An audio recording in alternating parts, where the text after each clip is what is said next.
예림 성도 여러분, 다시 만나서 반갑습니다. 지난 시간에는 우리가 연합에 대한 비유들에 대해서 살펴보았습니다. 우리 이번 총 주제인 그리스도 안에서 하나됨이라고 하는 주제 아래서 연합의 다양한 비유들 한 5가지를 살폈습니다.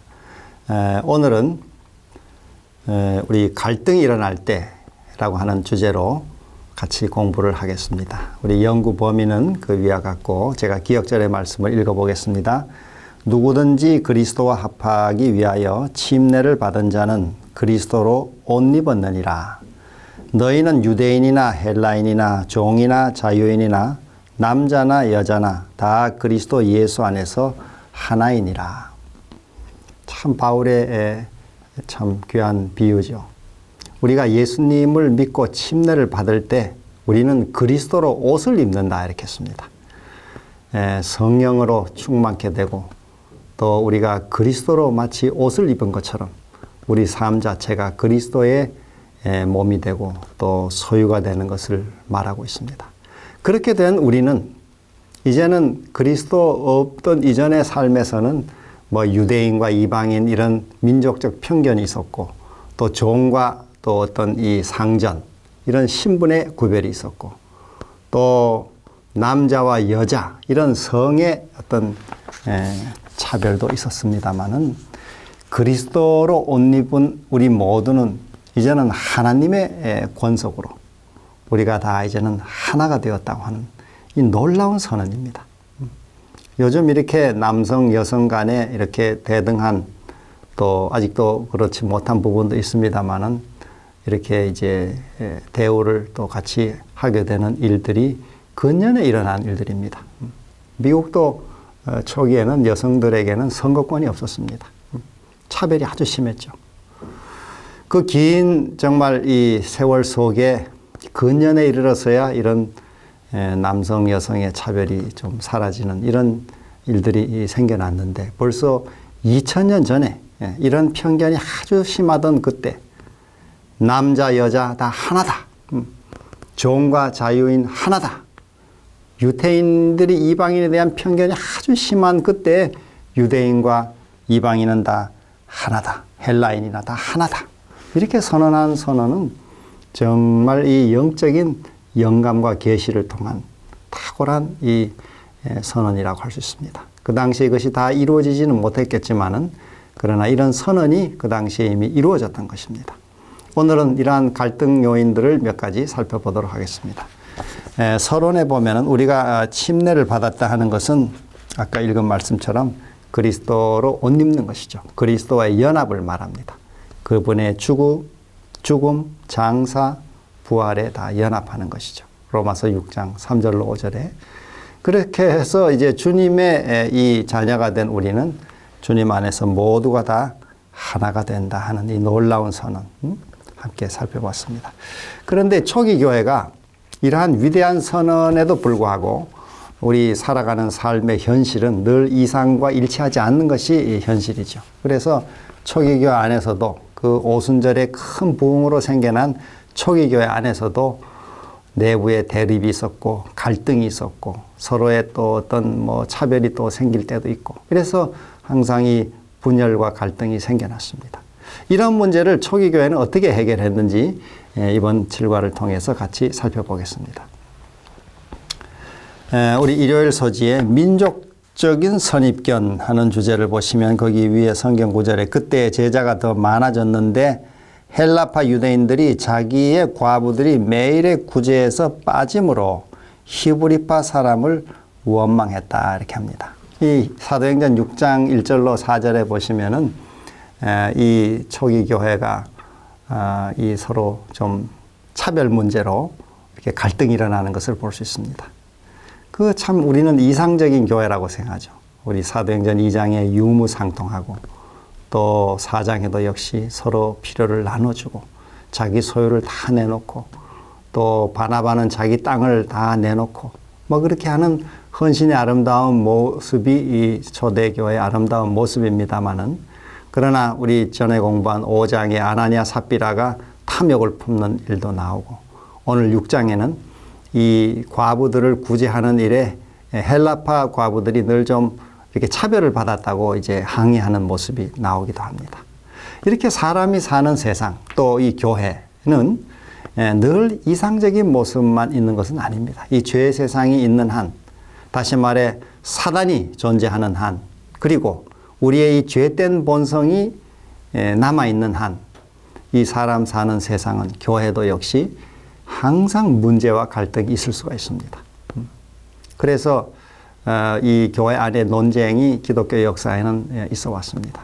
정말 교회는 순수하고 또 이런 정절이 있는 사람들만의 모임이냐, 아니면 또 죄에 넘어지고 타협하고 이런 연약한 사람들도 같이 있을 수 있느냐.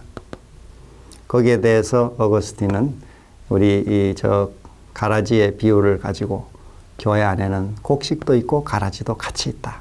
그러나 재림의 그날 구분한다. 이렇게 설명하면서 이 교회는 둘 다가 존재하는 것을 말하고 있습니다. 또 성경의 그게 비유의 설명이기도 하죠. 또 우리 엘렌 화이트 실물교원에서 그 가라지가 교회 안에 있지만은 그게 누군지 알 수도 없고, 우리는 그것을 저 사람이 가라지다고 뽑아버릴 때 곡식 뽑을 위험이 있다는 것을 말하고 있습니다. 우리의 경험을 봐서도 우리 자신도 때로는 막 가라지의 속성을 나타낼 때가 있죠. 가라지에서 곡식으로 변하기도 하고, 또 우리 땅의 비유처럼, 밭의 비유처럼 길가밭이 변하여 옥토가 될 수 있고, 또 가시밭, 덤불밭이 변하여 옥토가 될 수 있고, 돌밭이 변하여 옥토가 될 수 있고, 다 성령의 은혜로 우리가 이런 변화를 할 수 있다는 이런 가능성, 그런 은혜를 우리가 가지고 신앙생활을 하는 것입니다. 그래서 교회 생활을 할 때 늘 이상적인 모습만 우리가 추구하다 보면은 실망할 때가 많이 있습니다.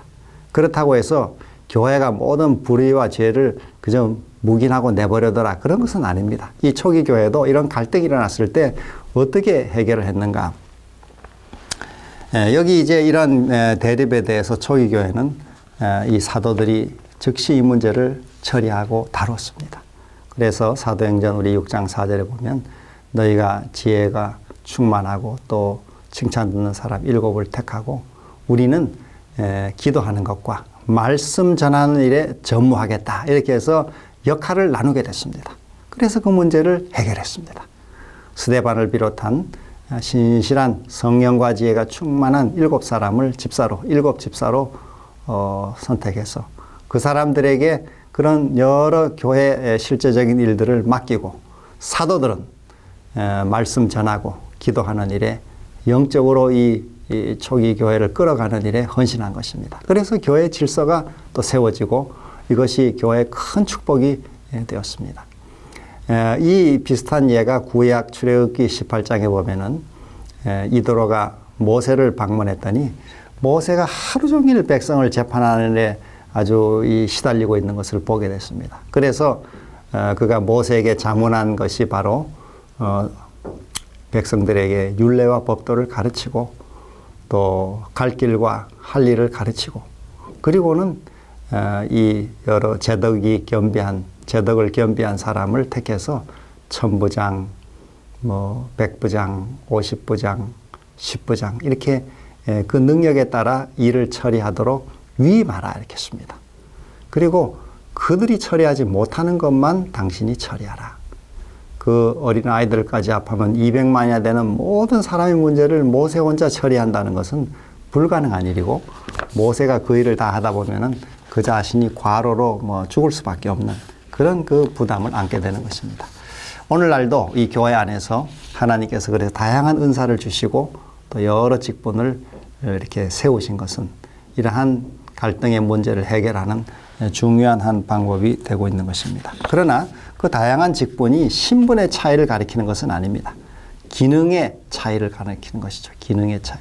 예를 들어 목회자와 일반 신자가 신분이 다르다. 어떤 하나님이 목회자는 무슨 더 우월하고 또 사람이 질적으로 더 높은 신분이다, 이렇게 중세 이 가톨릭처럼 그렇게 여기시는 것이 아니고, 목회자는 똑같은 하나님 앞에 신자요 또 하나님의 백성이지만은 이 목회자라고 하는 것은 모든 교인들을 돌보고 훈련하고 또 그들을 말씀과 기도로 이끄는 그런 풀타임, 전적으로 시간을 거기에 다 바치는 기능을 하는 사람이고, 일반 신자들은 자기의 일, 생업을 하면서, 벌이를 하면서 또 자기의 남은 다른 시간을 가지고 교회에 봉사하는 파트타임 봉사자다. 뭐 이렇게 나누어 볼 수가 있습니다.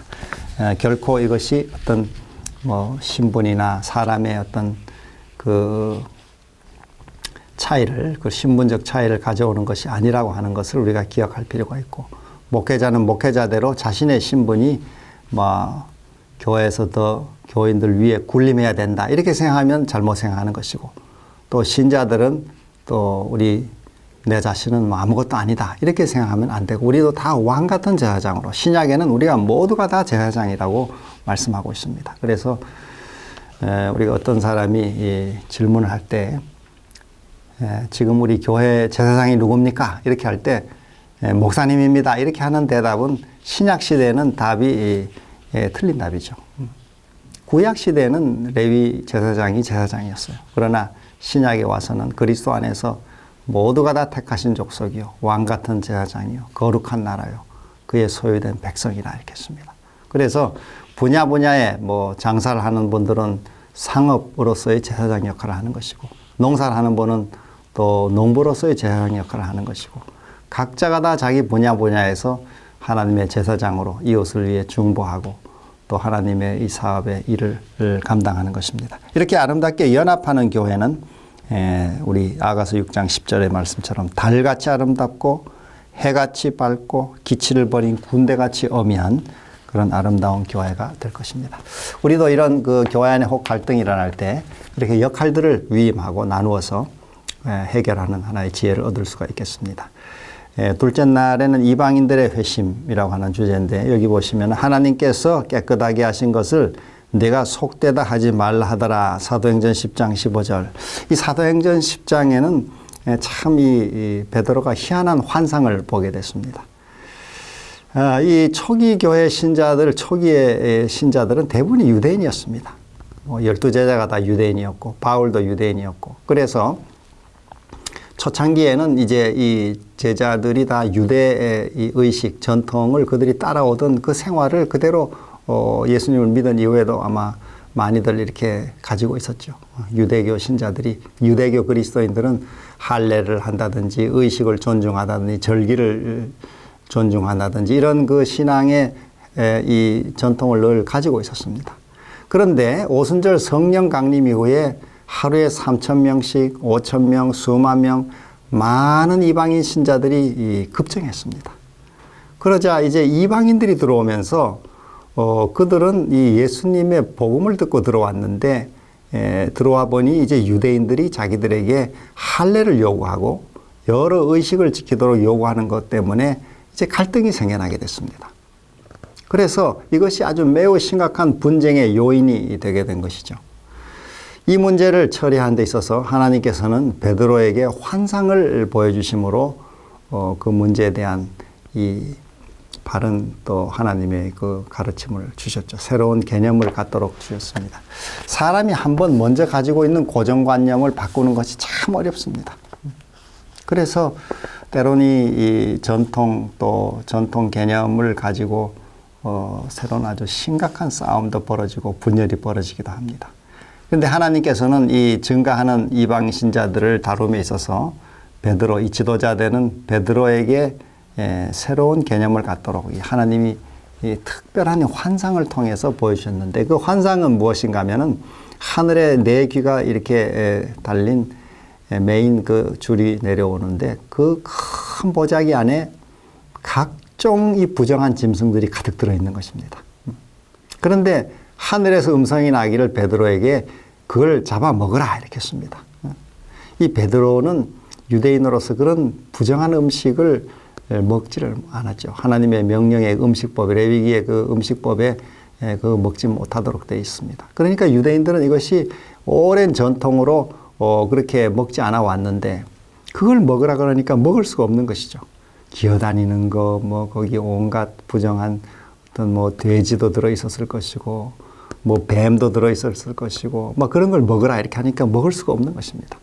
베드로가 말하기를 제가 이걸 결코 먹은 적이 없습니다. 하나님께서 말씀하시기를 내가 이건 다 정하게 했으니 너가 먹어도 된다. 그런데 베드로는 차마 또 먹을 수가 없는 것입니다. 이렇게 3번 이런 말씀이 있고 나서 그 보자기가 다시 하늘로 올라갔습니다. 그래서 베드로가 이게 무슨 뜻일까? 그런데 요즘 어떤 이 교회 사람들은 이걸 해석하기를 자, 하나님이 뭐 그 진해든지 뱀이든지 뭐 부정한 거 이제는 다 먹어도 된다는 뜻이다. 그렇게 해서 아무거나 막 잡아먹습니다. 그러나 이것은 성경 해석을 잘못하는 것입니다. 성경 해석은 항상 전후 문맥을 다 살펴서 해석을 해야 되지. 그 어떤 뭐 구절만 가지고 내가 다 정하게 했다. 그러니 먹어라. 그 구절만 가지고 모든 뭐 부정한 동물은 이제는 다 없어졌다. 아무거나 다 먹어도 된다. 이렇게 하면은 그건 성경 해석에서 빗나가는 것입니다. 어떤 사람이 뭐 실제로 그런지 모르지만은 하나님의 뜻을 찾는다고 이렇게 성경을 폈더니 그 유다가 자살하는 그 장면이 나왔습니다. 아, 하나님이 나를 빨리 스스로 죽으라는 뜻인가 보다. 그래서 이게 하나님의 뜻이 아니겠지 하고 한 번 더 시험한다고 폈더니 내 하는 일을 빨리 하라. 뭐 이렇게 또 그런 구절이 나왔다 그래요. 그러면은 하나님이 그 사람을 스스로 빨리 죽어라 이렇게 해석을 한다면은 그는 성경 문맥과 아무 관계가 없는 것입니다.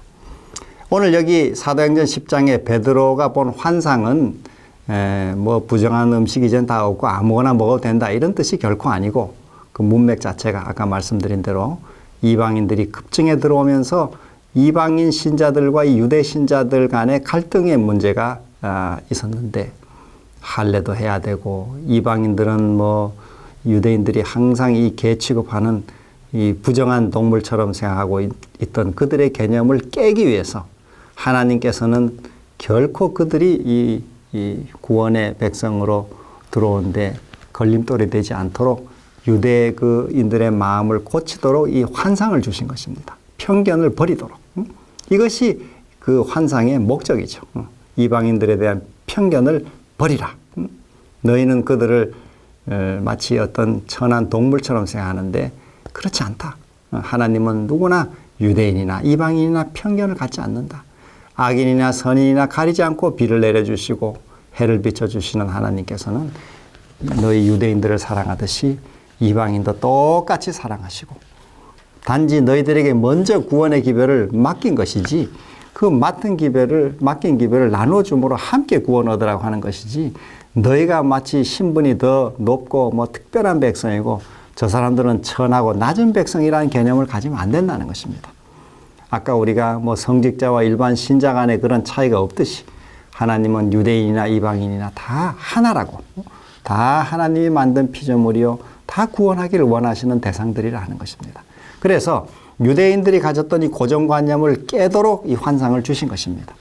그러므로 우리는 이 하나님의 이 말씀을 통해서 오늘 우리 안에서도 안식일교인, 뭐 장로교인, 또 뭐 개신교인, 천주교인, 또 뭐 기독교인, 뭐 불교인, 아니면 뭐 무교인, 샤머니즘, 여러 이런 갈래의 종교나 또 여러 신분에 대해서 남자, 여자, 높고 낮고 부자, 가난한 자 이런 여러 세상의 차별을 가진 우리의 개념들을 이 말씀을 통해서 우리가 극복하고 서로가 하나님의 자녀로 하나로 연합할 수 있는 서로 사랑할 수 있는 이런 마음을 우리도 가져야 하는 것입니다.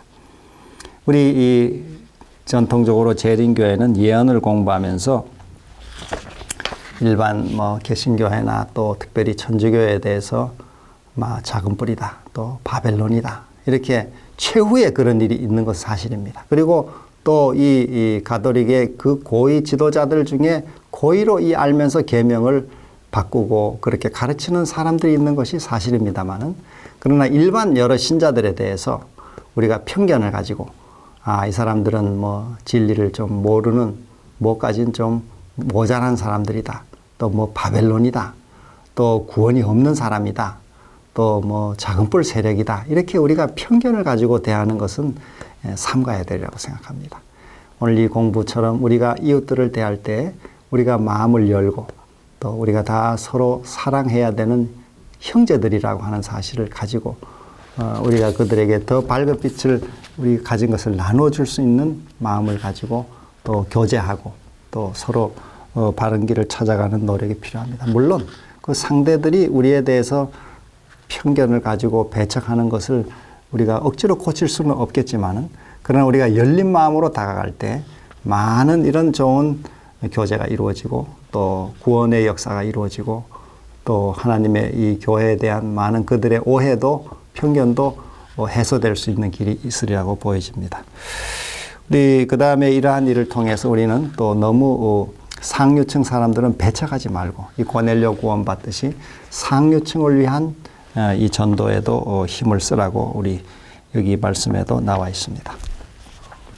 그 다음 우리 성령께서 이끄심 이 고넬료를 통해서 보면 이방인 선교의 새 장이 열리게 됐습니다. 이 고넬료라는 사람은 이미 아시는 것처럼 이방인 백부장이었지만 로마 백부장이었지만 매우 경건하고 또 구제를 많이 하고 기도를 많이 하는 참 훌륭한 사람이었습니다.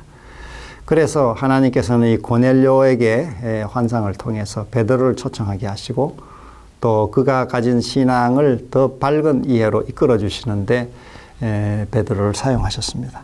베드로에게도 그 환상을 주신 이후에 사람들이 너를 청하러 올 텐데 주저하지 말고 가라 이렇게 말씀하시면서 이제 고넬료 집에 베드로가 가게 됐습니다. 그래서 그 말씀을 쭉 이제 듣고 어떻게 해서 나를 부르게 됐는가 했더니 바로 자기에게 보내셨던 그러한 기별을 전하던 그런 천사의 방문이 고넬료에게도 있었고 고넬료가 이렇게 초청해서 이제 구원의 기별을 듣기 위해 다 기다리고 있는 모습을 보게 됐습니다.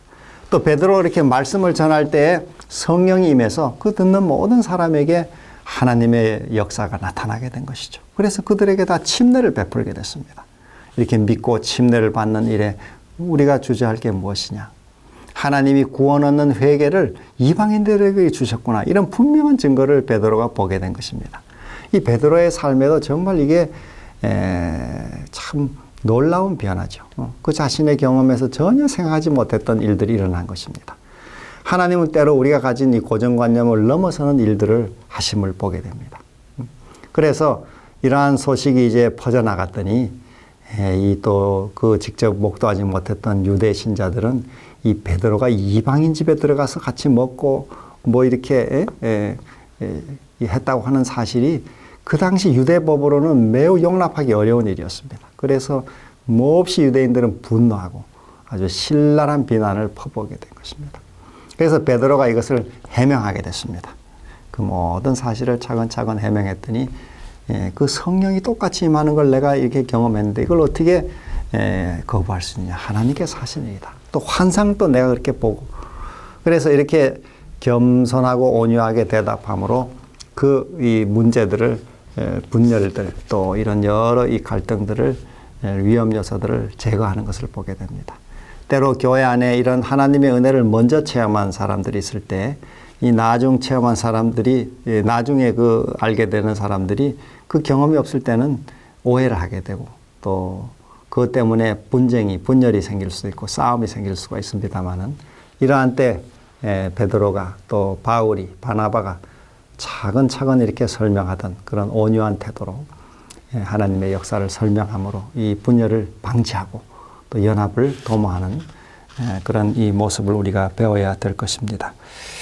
이러한 그 일을 통해서 이 할례와 또 기타 여러 그 의식적인 일을 요구하지 않게 되고 이방인 신자들에게 무리한 부담을 주지 않게 되고 결정적인 그런 이 피나 또 우상의 제물이나 이런 몇 가지만을 제하고는 다 부담을 주지 않기로 이제 이 지도를 하는 것을 보게 됩니다.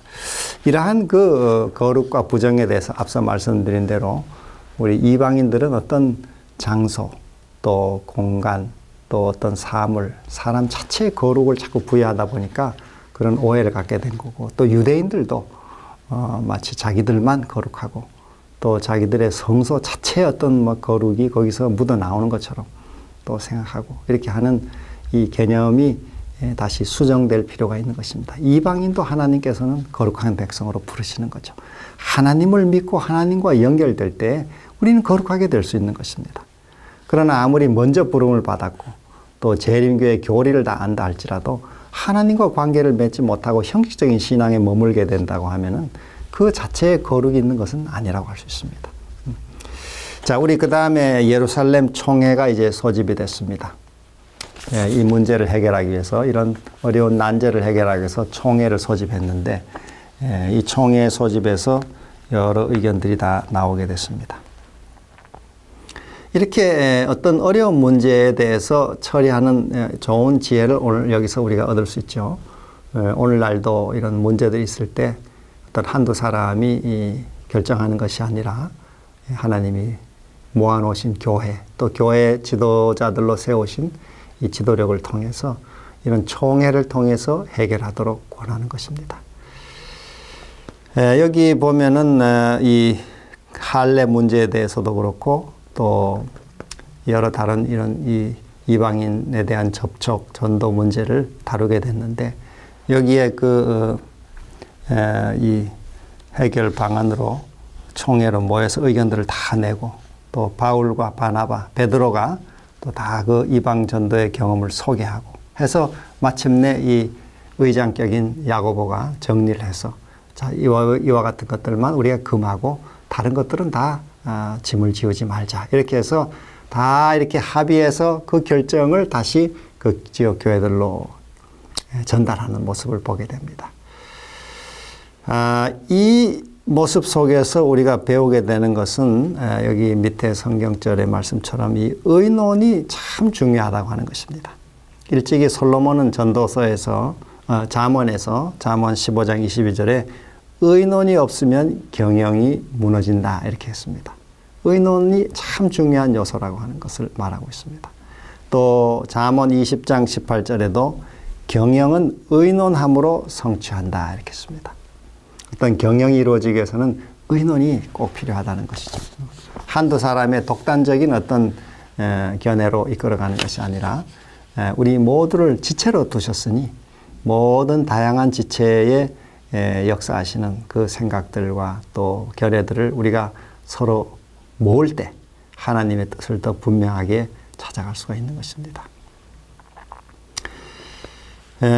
그래서 우리 말에도 뭐 민심이 천심이다 이런 말도 있습니다. 다양한 백성들에게 마음에 역사하는 그 의견들을 잘 이렇게 모을 때 그것이 하늘의 뜻이라고 하는 것을 이렇게 알 수 있다는 것이죠. 그래서 우리 교회 안에서 여러 이 문제들이 생길 때 이렇게 예루살렘 총회의 그 모습처럼 우리도 이 의견들을 서로 의논하는 자세가 참 필요합니다. 이 목사에게 보내는 증언이란 책 251페이지에 보면은 서로 의논하라는 말씀은 천사들에 의해서 거듭 반복되었다 이렇게 씁니다. 우리 재림교회 초창기 여러 활동에서도 우리 엘렌 화이트를 통해 보내준 이 권면에 천사들이 거듭 이 우리 백성에게 얘기하는 얘기가 뭐냐면 서로 의논하라. 서로 의논하라.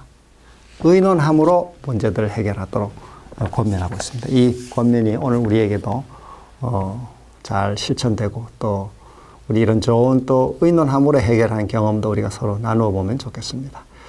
그 다음에 이 목요일 어려운 해법, 이 총회 결정으로 이제 결론을 내게 됐고 또 그것이 최종 권위를 가졌습니다. 그래서 여러 교회들에 다시 지도자들을 파송하고 그 결정을 전달함으로 교회 문제를 해결하도록 한 것이죠. 자, 이렇게 총회 결정이 이 최종 권위를 가졌는데 오늘날 우리에게도 이것이 참 필요한 이 모델이 되고 있습니다. 여기 성경 마태 18장에 보면 예수님께서 이 교회의 어려운 문제들을 처리하는 방법을 말씀하셨습니다. 어떤 사람이 죄를 범하든지 또 문제가 생길 때는 그 당사자하고만 먼저 가서 얘기하라. 그 당사자하고만 만나서 권고하라 이렇게 했습니다.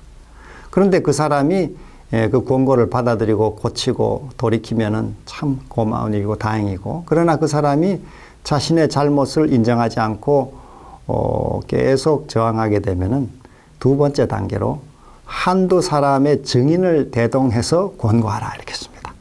그 사실에 대한 증인들을 데리고 가서 이런 증인이 있는데도 시인하지 않느냐, 시인해야 되지 않느냐 그렇게 할 때 그 끝까지 거절하면은 그 다음에는 교회에다가 제출하라 이렇게 했습니다. 교회에 제출하고 교회의 말을 듣지 않으면 이방인과 세리같이 여기라. 즉 교회가 최종 권위를 가지는 것입니다. 그래서 우리 교회정언 3권 492페이지에 보면은 어떤 사람의 판단도 다른 사람의 판단에 굴복되어서는 안 된다는 것을 나는 보았다. 그러나 하나님께서 땅 위에 갖고 계신 최고의 권위인 대총회의 판단이 행사될 때 사사로운 독자성과 사사로운 판단을 유지하는 대신에 굴복시켜야 한다. 그대의 잘못이란 땅 위에 주님께서 갖고 계시는 최고의 권위의 음성을 대항하여 그대의 의무에 관한 그대 자신의 사사로운 판단을 고집스럽게 유지하고 있는 것이다. 여기는 A 형제라는 사람에 대해서 권면하고 있는데 이 사람이 이 하나님의 최고 권위를 두신 이 대총의 권위에 굴복하지 않고 자기 판단을 자꾸 고집하는 것에 대한 책망을 하고 있는 것입니다. 그 권면 속에 현재 하나님께서는 이 땅에 최고의 권위로 대총의 권위를 두셨다 이렇게 했습니다. 특별히 대총회가 5년마다 내리는 그 결정, 총회 결정은 우리는 하나님의 뜻으로 받고 따르는 것입니다. 요즘 교회 안에 일어나는 많은 이설들, 이런 문제들은 조사심판을 부인한다든지 삼위일체를 부인한다든지 완전주의 주장을 한다든지 엘레노아에서 영감을 부인한다든지 태음력 안식일을 주장한다든지 또 예수님이 십자가에 달리신 날이 수요일이라고 주장한다든지 이런 여러 주장들의 공통 요소가 뭐냐면은 교회 권위를 부정하는 것입니다. 이 교회가 틀렸다는 것이죠. 내용은 이것저것 주장하지만은 결국 재림교회가 틀렸다는 것입니다. 이 교회관의 문제입니다. 그래서 이 최고의 권위를 인정하지 않는 이 문제는 결국은 자아를 주장하는 것이죠. 자기 고집, 자기 이해. 성경에 대한 이해를 새롭게 깨달은 사람들이 이 교회의 질서를 존중하면서 그것을 펴는 것이 하나님의 뜻인데 자기가 이해한 것이 교회랑 맞지 않다고 해서 교회가 틀렸다 이렇게 주장한다고 하는 것은 이것은 성경의 큰 가르침에 비춰볼 때 교회를 분열하고 결국 스스로가 교회를 떠나게 되는 문제가 초래되는 것입니다. 그래서 오늘 우리가 이러한 교회의 연합을 큰 하나님의 몸, 또 이 교회에 주신 권위를 존중하고 우리가 신앙생활하는 것이 매우 중요한 일이라고 하는 것을 다시 확인할 필요가 있습니다. 우리 다음 주에는 제8과 믿음 안에서의 연합에 대해서 함께 공부하겠습니다. 그때까지 우리 모두 평안하시기를 바랍니다. 감사합니다.